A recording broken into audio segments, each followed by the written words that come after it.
And now on to more business. 66.7% of Kenya's adult population is now captured in the formal banking system, slowly leading to the improvement of quality in the life of the country. This is a remarkable growth if compared to the figure 4 years ago. Michael Karanja has the details. Innovative strategies and development of banking products tailored to individual needs is credited with the rise of those saving, investing and moving money using formal channels.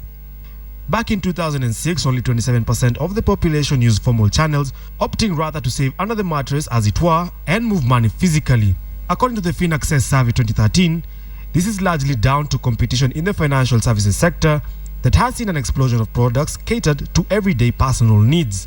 Most of us save to smooth consumption in future, that is saving for a rainy day. Or most of us, and mostly the poor, I've studied most of the characteristics of the poor is that they are target savers. So they want safe haven, they want their savings, the value of their savings to be maintained because they are target savers. After some cycle, they invest. Use of banks has been rising over time from 13.5% in 2006 to 29.2% in 2013 with 5.5 million customers. However, the number of people dealing with SACCOs is declining with only 1.6 million customers captured in this segment, with a bulk of people graduating to microfinance institutions with 651,000 customers. It comes as no surprise that majority of financial use in the country is around mobile money with more than 11.4 million users. We are all conscious of costs of savings. If you are guaranteed that cost of savings are going to be minimal, there are minimal costs, then you're going to save. Riding on this growth, the central bank has set a target of doubling deposit mobilization in the country from 44% of GDP to 80%, while enhancing growth of savings channel into productive investment from 14% to 30%. Michael Karanja, KTN Business.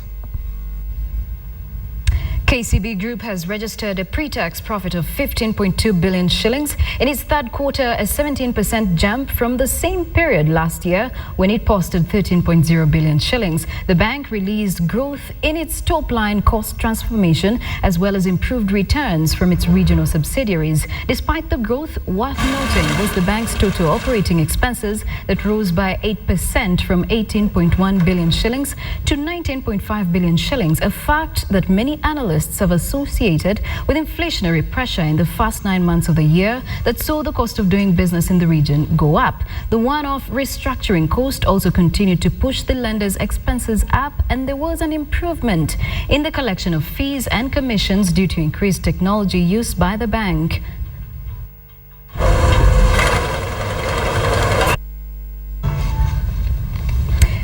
And high interest rates charged by commercial banks on home loans and mortgage continue to keep most Kenyans out of the property market. But as KTN's Philip Keitani reports, some buyers are now opting for personal loans to achieve this dream. Many Kenyans aspire to own homes. However, this dream is made impossible by the current high rate associated with loans and mortgages. With decent housing unit costing millions of shillings, many Kenyans remain spectators in this quest, with mortgage accounts estimated at less than 20,000 of the total banking accounts. Continuing pressures on family and consumer budgets brought drops in asking prices of 0.8% and a fall in asking rents of 1.3% in the third quarter.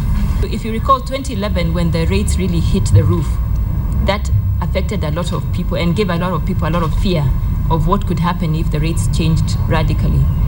According to the House Council quarterly report, Kenya's housing and property market remained subdued in the last 3 months, with a few purchases recorded. A similar trend was also noted in the previous quarter of this year. This trend was also attributed to international nervousness by investors taking stock of the country's stability and political directions. The generally subdued demand in this segment is likely to continue now until the economy begins to heat up significantly, and we do see some possibility of some price corrections. Meanwhile, House Council has also launched a mobile application to ease the burden of consumers seeking property to buy or rent. Philip Keitani, KTN Business. Thanks, Phil, for that report. Now let's take a look at the financial markets, see how the Kenya shilling performed and also how the stocks did perform today.